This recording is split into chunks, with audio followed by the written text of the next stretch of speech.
My name is Elena Vargas, 28 years old. The chandeliers above the Fairmont Hotel's grand ballroom dripped with light, like melted gold, scattering fragments of brilliance across the marble floor where 200 guests shimmered in designer couture. The air smelled of orchids, champagne, and wealth, the kind that didn't just buy comfort, but a sense of superiority. I stood near the service entrance holding an empty glass I'd finished refilling for someone else blending in perfectly with the catering staff. My black dress, neatly pressed, but years old, was no match for the sea of sequins and silk swirling under the chandeliers. Darling, everything looks exquisite. My mother's voice carried across the ballroom, high and polished. She floated toward Victoria Peaton's mother, air-kissing her cheeks with the grace of practiced elegance. The diamonds in her earrings caught the light every time she moved 3 carats of love she'd never shown me. Of course it does, Victoria's mother replied. Nothing less for the Vargas family. My father stood nearby, tall and proud in his tailored tuxedo, one hand on Daniel's shoulder. Our boy's always been exceptional, he boasted, voice booming. Full scholarship to Harvard, partner at 30, and now marrying into the Peaton family. The perfect match. The perfect match. He'd said those words so many times over the past month they'd lost all meaning. I doubted he even noticed I was in the room. I watched as my brother basked in the admiration. Daniel had always been the golden child, brilliant, charming, adored. He stood at the center of the ballroom, arm draped around Victoria's waist, his smile as effortless as the wealth surrounding him. His tuxedo probably cost more than my yearly rent. Daniel, your parents must be so proud, one of the guests said. Oh, they are, he laughed, glancing toward them. They've been planning this night for months. Everything had to be perfect. Everything except me. While the guests mingled, I moved along the edges of the crowd unnoticed. It was easier that way. Every time I lingered too long, someone asked about my job, my love life, my next step, and every answer I could give felt like proof of failure. At one point, a woman in a glittering gown caught my sleeve. "Excuse me?" she asked politely. "Could you tell me where the restrooms are?" I hesitated, then smiled. "Down that hall, second door on the right." "Thank you," she said, hurrying off, never realizing I wasn't staff. The orchestra played something light and romantic. Champagne flutes clinked. Laughter rose and fell like waves. But behind the smiles, I caught glimpses of something colder. People measuring one another, calculating social value, the way my brother calculated stock returns. "Sweetheart," my mother called out to me across the room, waving as though summoning an assistant. "Grab some of those canapes, will you? The ones with caviar. Victoria's parents adore them." "Yes, mother," I said softly, though she probably couldn't hear me. As I wove through the crowd toward the catering table, the murmur of conversations filled the air. Vacation homes, luxury brands, wedding venues, private schools. I set down the empty glass I'd been holding and picked up a tray of hors d'oeuvres, balancing it carefully. Near the center of the ballroom, Daniel threw his head back in laughter at something Victoria whispered. They looked like the cover of a magazine, handsome, composed, flawless. If perfection had a sound, it would be their laughter. I passed a waiter, who gave me a sympathetic nod, perhaps thinking I was one of them, a fellow invisible worker among the glamorous. For a fleeting second, I envied his anonymity. At the far end of the ballroom, my aunt, one of the few relatives who ever remembered my birthday, was telling a group of Victoria's family members about Daniel's achievements. "He's always been extraordinary," she said. "You could tell from a young age. Harvard partnership now, this engagement. We're just so proud." Then, after a pause that hurt more than she could have known, she added, "Elena was always creative." Creative. The word they used when they didn't know what else to call failure. I kept moving, tray in hand, the weight of years pressing down on me. I remembered every family dinner, where my ideas were dismissed as unrealistic every time I'd been told to get serious. I remembered Daniel's smirk whenever my father compared us. "Not everyone is meant for big things, Elena," he used to say, as if offering kindness. "You're just different.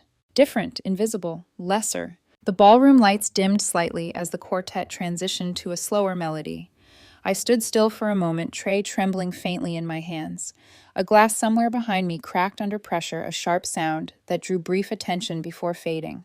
It was a small thing, but it felt symbolic, something beautiful breaking silently beneath too much weight. "Smile, Elena," my mother hissed quietly as she passed by clutching her champagne flute. "You look like you're attending a funeral." Maybe I was, the funeral of the version of me they thought they knew. I caught my reflection in the mirrored wall. My calm face, my posture too straight to belong to someone ashamed. Beneath the soft hotel lighting, my eyes didn't look like failure. They looked like someone waiting for the perfect moment to speak. I smiled faintly to myself, just enough to draw a curious glance from one of the servers. Let them laugh tonight, I thought. Let them celebrate their perfect son, his perfect life, his perfect illusion. Because some illusions are fragile, and tonight one was about to shatter. By 9 o'clock, the champagne had loosened tongues, and laughter rippled through the Fairmont's ballroom like a current. I could almost feel the buzz in the air, part celebration, part self-congratulation. Guests were drunk on success, wealth, and admiration, all of it orbiting around Daniel. He stood at the center of the room, champagne flute raised. Ladies and gentlemen, if I could have your attention for a moment. The quartet's music faded to silence. The crowd turned toward him as if toward the sun. He beamed perfectly at ease under the chandelier's glow. I just want to thank everyone for being here tonight. Victoria and I feel so lucky to celebrate with our families and friends. Applause echoed. I stayed by the wall, still holding the now empty tray. Then he glanced around the room, eyes flicking briefly toward me. I knew that look. It was the same one he used in high school, right before turning me into a punchline. There's one more person I'd like everyone to meet, he said, his tone warm, too warm. My sister Elena. Heads turned. The spotlight from the stage caught me just as I lowered the tray. For a moment I froze like prey in headlights. Daniel waved me closer. Come on, don't be shy. A few polite chuckles drifted through the crowd. My mother gestured encouragingly, while my father gave me that subtle nod, the kind that wasn't support so much as instruction. I forced my feet to move. Each step across the ballroom floor echoed like a drumbeat. When I reached Daniel, he wrapped an arm around my shoulders. This is Elena, everyone, he announced. She's been exploring her options for a while now. Laughter. Soft at first, then a little louder. She's got that artistic soul, my mother chimed in, sipping her champagne. Always chasing dreams, never one to settle down. Creative, my father added, smiling indulgently, but not exactly practical. The laughter thickened, filling the air like smoke. Daniel grinned wider, feeding on the attention. She's still figuring out what she wants to be when she grows up, aren't you, sis? Every word was a scalpel disguised as affection. I suppose I am, I said softly. My voice was steady, but my pulse was loud in my ears. Oh, she's modest, he went on. You know, we keep telling her she'd be great in something steady administrative work, maybe. Or retail management. Something real. Another wave of chuckles. One of Victoria's friends whispered something behind her hand, and Victoria laughed. The kind of laugh that pretends to be polite but isn't. I caught a flicker of pity in Victoria's eyes, though it was quickly replaced by polite detachment. Late bloomer, she murmured, smiling sweetly. Some people just take longer to find their path. Late bloomer. The phrase landed like a slap. I heard my mother say, we've all tried to help her, of course, but Elena has her own way of doing things. Dad nodded sagely as if explaining a chronic disappointment. We're hopeful she'll find something soon. Maybe Daniel can get her an interview somewhere. I stood there silent, watching my family dress my life in humiliation and call it concern. Around us, guests smiled, the kind of smiles that weren't kindness, but curiosity, like they were watching a mildly entertaining scene in a play. Then Daniel leaned closer, voice loud enough for everyone to hear. Elena's always believed she's going to be special someday, isn't that right? Something inside me clicked. The old Elena, the one who'd swallowed her pain, who'd smiled through dinners, and let their laughter bruise her dignity, she went quiet. In her place, something steadier rose. Yes, I said calmly, looking right at him. I still do. He laughed, but there was a flicker of uncertainty in his eyes, as if my composure didn't fit the script he'd written for me. Well, that's the spirit, he said, trying to recover. Dream big, right? Guests clapped politely, and the moment should have ended there, but Daniel wasn't finished. You know, he continued, she's always been a bit of a mystery to us. Never tells us what she's really doing all day. For all we know, she could be living a secret life. The words hung in the air, a joke meant to sting. A waiter nearby stumbled slightly, nearly dropping his tray. The sudden clatter made Victoria glance at her phone, perhaps to distract herself from the awkward tension rising in the room. I saw her scroll once, stop, frown, then scroll again. Her expression shifted, first confusion, then disbelief. Daniel noticed. Everything okay, sweetheart? Victoria didn't answer. She just turned the screen toward me. Her hand trembled slightly. Elena, she said, voice barely above a whisper. Is this you? The room quieted instantly. The laughter, the chatter, even the music all fell away. Daniel frowned, leaning to see. What are you talking about? Victoria's phone screen gleamed under the chandelier light. I recognized the image before I even saw the text. A magazine cover, Forbes, a photo of me, sharp suit glass, office skyline behind. Headline, The Disruption Queen. How Elena Vargas built a $3.2 billion AI empire. The silence was total. I looked around the ballroom, the same faces that had just laughed at me now, frozen in disbelief. Daniel's smirk vanished. My father's hand dropped from his champagne glass. Victoria's voice trembled. This says you're the founder and CEO of Quantum Dynamics. That can't be real, can it? I held her gaze, my voice steady. It's real. The word fell like a stone into still water. Somewhere a champagne flute slipped from someone's fingers and shattered against the marble floor. The sound was deafening. For a long moment, no one moved.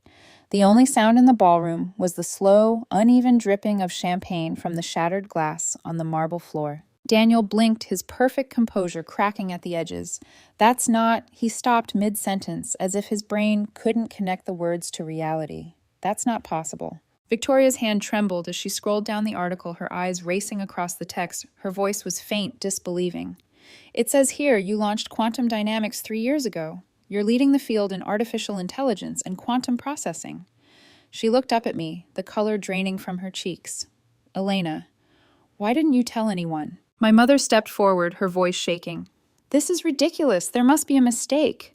Our Elena doesn't even have a LinkedIn profile. She has Forbes, someone whispered too loudly. The murmur spread like wildfire. People began pulling out their phones, searching my name. The glow of screens flickered across their stunned faces as headlines appeared. Youngest female billionaire in AI tech, Quantum Dynamics, the startup that outpaced Google's algorithmic engine. I watched the shock wash over them, first disbelief, then awe, then something uglier, calculation. My father's face was bright red. He looked as though he'd been slapped. Elena, what the hell is going on? Are you saying this empire is yours? Yes, I said quietly. Mine. The word mine seemed to echo against the ballroom walls, cutting through the murmurs. Daniel's smile was gone. You're telling me you're the Elena Vargas on Forbes' front page? The one who built a billion-dollar company? I turned to him, meeting his eyes.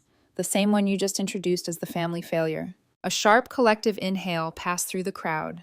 The tension in the air was thick enough to taste. Victoria's mother looked from her daughter to me, her voice uncertain. Daniel, did you not know? No, of course not.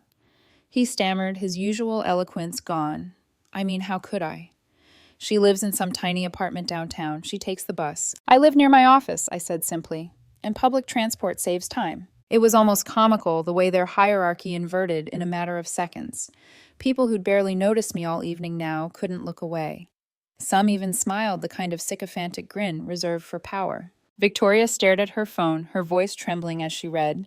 It says your net worth is estimated at $4.7 billion. 5.2, actually, I said. They underestimated. Someone near the front gasped. Daniel's hands were shaking now. That's insane. You're joking. I tilted my head, studying him. Was it funny when you called me a failure? The color drained from his face. My father stepped closer, lowering his voice. Elena, why would you keep this from us? We had no idea you were successful. I tried, I said softly. For 3 years, I tried to tell you about the company, the research, the patents. Every time you said it was a waste of time, that I should get a real job, so I stopped talking. My mother's mascaraed eyes glistened. We didn't mean... You meant every word. I interrupted, the calmness in my voice more terrifying than anger. You wanted Daniel to be the star, and for me to be the shadow that made him shine brighter. Around us, guests were whispering, filming, capturing the scene like vultures circling fresh scandal. Victoria's phone buzzed with notifications, screenshots, tweets, posts. Her expression shifted from shock to panic. This is already online, she murmured. People are posting videos. It's trending. #engagement party, reveal. The irony hit me like a quiet thunderclap. My humiliation turned headline. Their arrogance turned viral. I turned toward my brother, who now looked small, almost fragile. You wanted to make a scene tonight, Daniel. Congratulations. You got one. He stared at me, lips trembling, voice cracking. Elena, I didn't know. I swear if I'd known, you would have what I asked, pretended to respect me. He looked away. My father spoke again, his tone faltering between pride and fear. Elena, this changes everything. It doesn't change anything, I said. It only revealed what's been true all along. For the first time that evening, the room fell completely silent. Not the polite quiet of a toast, but the stunned stillness that follows disaster. I glanced at my mother. You once told me dreams don't pay the bills. Turns out they do. Her lips parted, but no sound came out. Then, from somewhere behind us, a flash went off. A journalist from a society column had raised her phone, capturing the scene. The fallen golden boy, the forgotten daughter, standing tall under the chandeliers. I didn't stop her. Let the world see. My parents stood motionless, trapped between humiliation and awe. Victoria's mother looked like she'd swallowed ice. Victoria herself just stared at me, eyes glistening, whispering. How could we all have been so blind? Because you weren't looking, I said simply. You only saw what you wanted to. I set the empty tray on a passing waiter's cart. The metal clinked against glass, a sound sharper than applause. Congratulations on your engagement, I said, my voice even. I hope you'll both be very happy. And with that, I turned and began to walk toward the ballroom doors. Behind me, the murmurs rose again. Urgent, confused, disbelieving.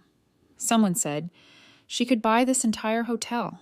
Another whispered, she already owns 3 downtown buildings. But I didn't look back. I'd spent my entire life walking behind them. Tonight I was walking away.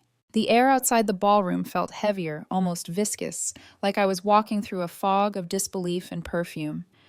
Behind me, the music had resumed, too loud, too forced, like the band was trying to drown out the scandal now pulsing through every whisper in that gilded room. But the moment I reached the marble hallway, I heard my father's voice behind me. Elena, wait. I didn't turn. The click of his cufflinks echoed as he hurried to catch up his polished shoes, skidding slightly on the floor. My mother followed, clutching her clutch so tightly the metal frame dug into her palm. Elena, she said, breathless, please don't leave like this. We need to talk. I faced them slowly. For the first time in years, they weren't towering over me with authority. They looked smaller, human. What's there to talk about? I asked quietly. You made your opinion clear. The whole city heard it. My father's jaw tightened. You blindsided us. How could you keep this from your own family? A laugh almost escaped me, sharp, humorless. Blindsided you, I tried to tell you. For years. You called it computer nonsense. You said I should stop wasting my time and marry someone stable. He looked away. My mother's painted lips trembled. We just didn't understand, she said softly. We thought you were a failure, I finished for her. Yes, I remember. You said it enough times to make sure I'd never forget. The ballroom doors opened briefly as a waiter slipped out. Inside, applause erupted, someone making a joke, maybe trying to rescue the evening. It sounded obscene. My mother reached for my arm, but I stepped back. Elena, please. You have to know we're proud of you. Proud, I repeated, my voice steady. Of what, my success, or the fact that other people saw it first? She blinked hard, her eyes shining under the hallway lights. Both, she whispered. For a fleeting moment, I saw her vulnerability. The woman who'd spent decades performing perfection for society's approval, now stripped bare by the consequences. It almost made me feel sorry for her. Almost. Do you even know what I do? I asked. Do you know what my company builds? My father opened his mouth, hesitated, then said, something with computers. Artificial intelligence. I nodded. Quantum computing. Neural mapping.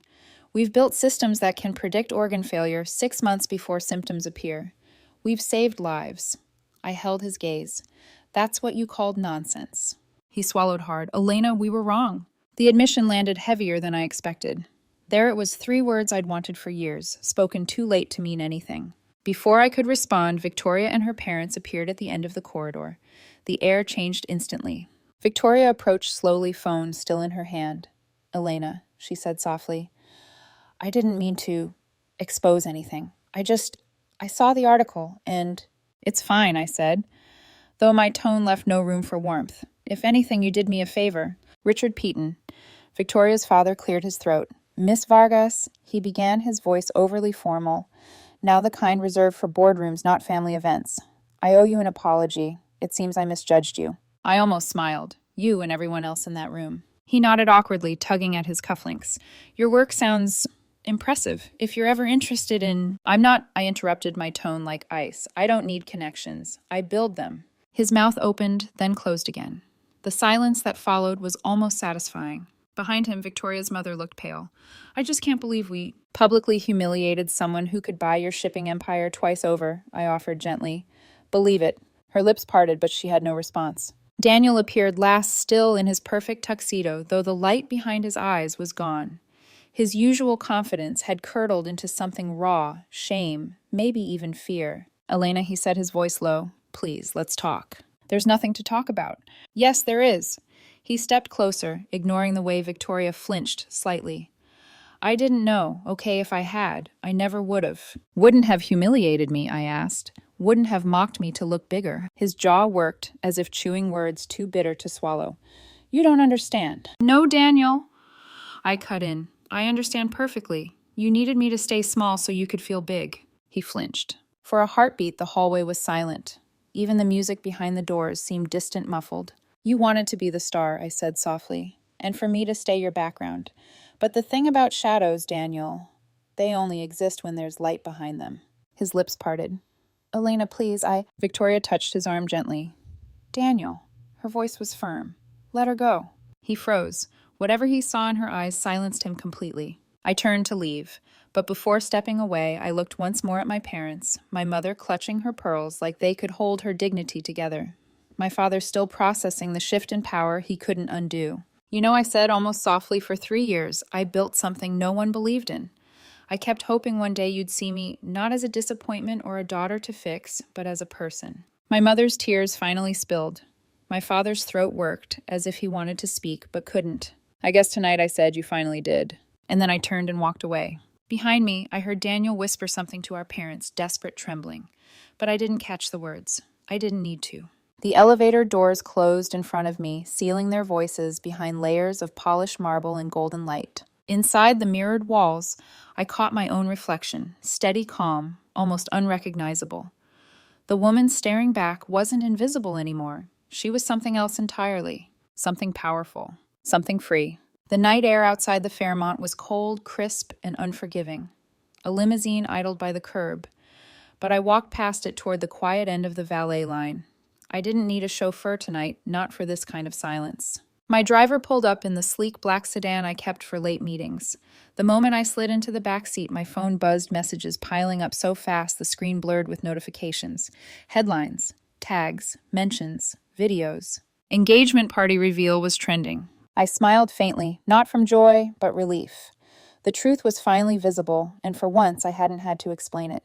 "Back to your apartment, Ms. Vargas," my driver asked. "Yes," I said, "and please no radio." As we pulled away, the city lights blurred through the tinted glass. My reflection stared back at me, calm but hollow-eyed. My hands were steady now, though I could still feel the phantom sting of years of mockery in my skin. I scrolled through my phone. My assistant Nadia had texted, "CNBC moved the interview to tomorrow morning. They want to discuss the Forbes cover and the party incident. Confirm." I typed back, "confirm," and block all personal calls for the next 24 hours. Then, despite myself, I hesitated. I knew what would happen next. Apologies spin public statements. The same people who'd laughed would post long-winded, proud family captions on social media by morning. It was predictable and pathetic. The phone rang. The caller ID made my stomach twist. "Daniel." I considered ignoring it, but curiosity won. I swiped to answer. "Hello?" His voice came through tight, uneven. "Elena, thank God you picked up." I didn't respond. The silence stretched until he spoke again. "Listen, everything tonight got out of hand. I never meant to humiliate you." "You enjoyed it," I said quietly. "Every word." He exhaled shakily. "Okay, maybe I went too far, but you have to understand I didn't know who you were now. You kept it a secret." I leaned back, eyes half closed. "A secret, no. You just never listened." "Elena, come on, we're family. We can fix this." I let out a small laugh, brittle and sharp. Family. The kind that turns dinner into a talent show and laughs when someone trips on stage. He went quiet. I could hear faint noise in the background, muffled voices, maybe Victoria's. "I messed up," he said finally. "But this story, it's everywhere. We need to talk about how to handle it, for the family's image." There it was, the real motive. Not guilt, not love. Optics. "For the family's image," I repeated slowly. "That's what you care about." "It affects all of us," he insisted. "Mom's hysterical. Dad's worried about what people will say." "What people will say," I interrupted. "That's all any of you have ever cared about. The perfect image, the spotless facade. You know what's funny, Daniel? I finally became everything you admire, powerful, successful, untouchable, and it still makes you uncomfortable." He didn't answer. Do you even remember the last time you asked me how I was doing? I asked. Not what I was achieving, just how I was. He faltered. No. Exactly. For a moment, neither of us spoke.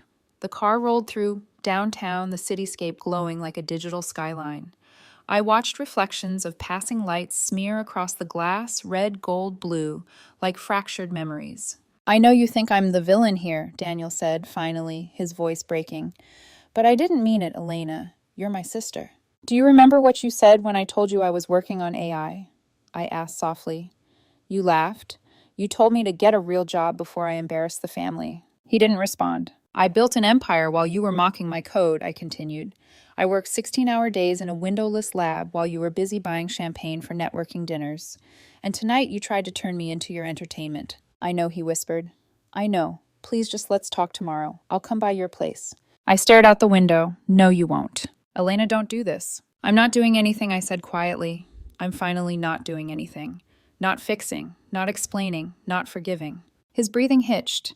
You can't just cut us off. I already did, years ago. You just noticed tonight. A pause, then almost childlike. So what happens now? I looked at the skyline ahead, the one I'd built my future beneath brick by sleepless brick. Now I said, you learn to live without your shadow. Elena. Goodbye, Daniel. I hung up before he could say another word. For a long time, I just sat there, the hum of the car blending with the rhythm of my heartbeat. I didn't feel triumphant. I didn't feel vindicated. I just felt quiet. When we stopped at a red light, I caught sight of a billboard across the street, an ad for quantum dynamics. My company's logo glowed across the night sky, redefining intelligence, empowering humanity. It almost made me smile, because in that moment I realized something I hadn't dared admit before. I hadn't been trying to prove them wrong. I'd been trying to make them see me. And tonight they finally did, but not in the way they expected. The car pulled into the underground garage of my building, the tiny apartment Daniel had mocked so proudly earlier. The security gate slid open soundlessly, revealing sleek concrete walls, motion sensors, and the quiet hum of solitude. I stepped out, my heels clicking against the polished floor. The silence down here felt alive, almost respectful, like even the air understood that something fundamental had shifted. When the elevator doors opened to my penthouse, the view swallowed me whole, an ocean of glass and steel stretching toward the horizon. The city glowed beneath me like a circuit board, each light a pulse of ambition, each building a story. Somewhere in that endless maze, the Fairmont ballroom still burned with gossip, champagne, and regret. I dropped my clutch onto the marble counter and exhaled. For the first time in 3 years, the weight pressing on my chest had lifted.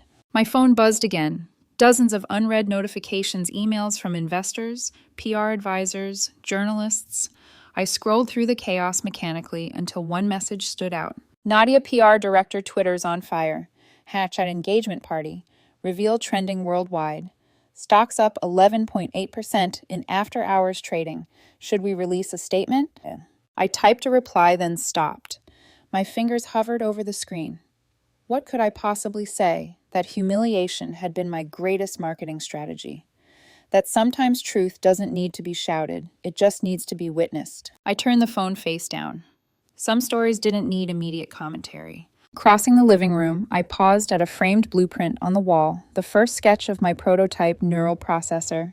The ink lines were shaky, drawn on a night when my only company had been takeout noodles and doubt. I remembered the sound of my parents' laughter from years ago echoing through the family house. Elena's little project. She'll grow out of it. I hadn't grown out of it. I'd grown because of it. My reflection caught the city lights, not the shy, self-effacing woman from the ballroom, but someone sharper, steadier. The kind of woman who could turn condescension into fuel. A soft vibration broke the quiet again, another text from Daniel. Daniel, please don't go to the press about tonight. I'll come by tomorrow. We can fix this. I stared at the message for a long moment before typing back one word. No. Then I blocked the number. For a while, I stood at the window, watching the skyline breathe. The storm of the night was behind me now, but its echo would linger not as pain, but as proof. Proof that I'd outgrown the need for validation, for applause, for permission. I thought about the irony of it all. I had spent years craving their approval, and now that I finally had it, it meant nothing. Pride offered after public shame wasn't love. It was damage control. Somewhere far below, a siren wailed its sound, fading into the hum of the city. I took a deep breath and whispered to my reflection, "Let them talk, let them wonder, let them finally see what they refuse to believe." I walked toward my desk where tomorrow's schedule glowed on the monitor. CNBC interview, 8:00 a.m. Board meeting, 11:00. Legal consult, 3:00. Business as usual. But tonight wasn't about business. Tonight was about reclamation. I poured a glass of wine and sat by the floor-to-ceiling window, letting the moonlight stretch across the floor like silver silk. For the first time in years, I didn't feel like a supporting character in someone else's story.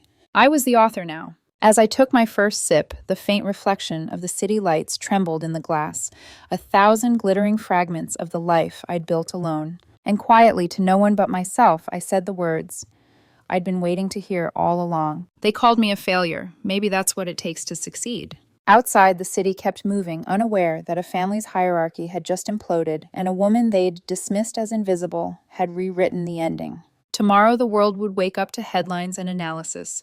Tomorrow, there would be apologies, invitations, and strategic reconciliations. But tonight, there was peace, and the quiet, liberating certainty that I no longer owed anyone an explanation for who I'd become.